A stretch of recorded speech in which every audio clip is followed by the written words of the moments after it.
There is a massive glaring problem with habit formation that no one is talking about.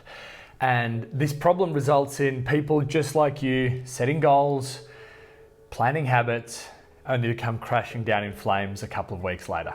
And the problem might surprise you. The problem is we set our goals, we set our habits when we are motivated. And this is a big mistake. So think about it. You would never set a plan for a new exercise regime when you've just had a terrible day at work. If you're super sleep deprived, you're not going to make that commitment to start eating healthier.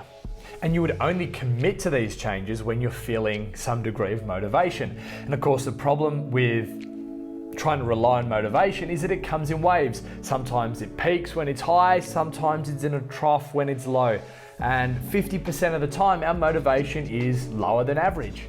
So if we set our goals when we're super motivated, if we plan our habits when we're super motivated, then chances are we will only complete those goals or habits when we're in that same frame of mind, in that same more motivated frame of mind. So what do?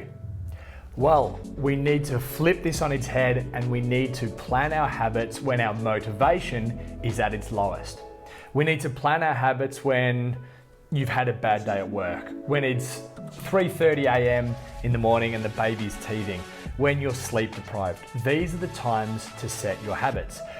The reason we need to do this is because we are really bad at predicting what our future selves will do. We quite often kick a can down the road, kick that problem down the road so that future me can deal with this. But of course, that doesn't work because future you won't deal with that problem. In fact, they've looked at brain research and brain scans and shown that when people think about their future selves, they actually perceive them as completely different people. So we're pushing a problem for our future self to deal with, which as far as we're concerned is a different person. We need to plan our habits at the exact opposite time to when you think. Not when you're motivated, but when you are not motivated. Because let's face it, that's life, and we have to be aware of what our future self will be able to adhere to. And by planning our habits at the lowest point of our motivation, there's more chance that these habits we plan are actually going to be stuck to, because there are going to be plenty of low points in the future. We need to have the self-awareness to know that, to predict that, and plan for it. Now, sure, this means that our goals won't be as lofty. Instead of choosing a motivation-driven habit like I'm going to exercise for 3 hours a week, maybe we drop it a little bit. We make that goal, we set that plan when we're less motivated and say, let's just go for 30 minutes a week. Instead of a motivation-driven goal of I'm going to eat 5 vegetables every day, maybe we just go for 1 every day. We drop down the barrier to entry a little bit to make it easier to do on your bad days. And this habit forming strategy is something that we use really often with our range of motion individualized programming clients, where we individualize their online program to make sure that this is sustainable on the bad weeks, not just the good weeks. We do the same thing with our range of motion nutrition coaching clients, where at the end of every consult, we say to them, is this something you could do every day for the rest of your life?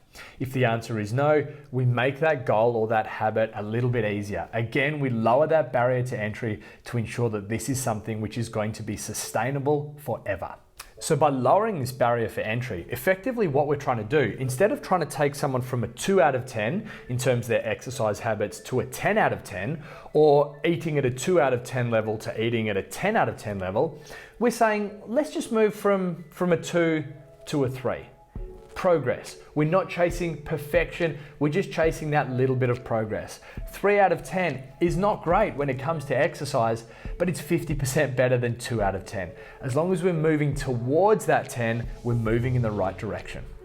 Because by lowering the barrier to entry, to making the entry level easier, we're effectively making a lot of small changes. Small changes are sustainable changes and they need to be laughably easy.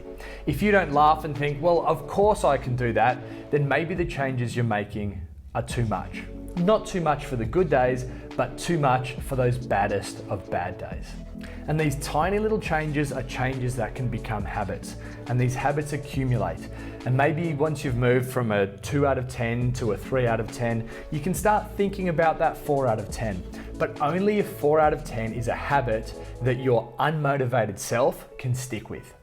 So next time your motivation is at an all-time high and you want to make these broad sweeping changes to your life, just pause for a moment. Just pause and consider whether yourself on a bad day could complete that habit.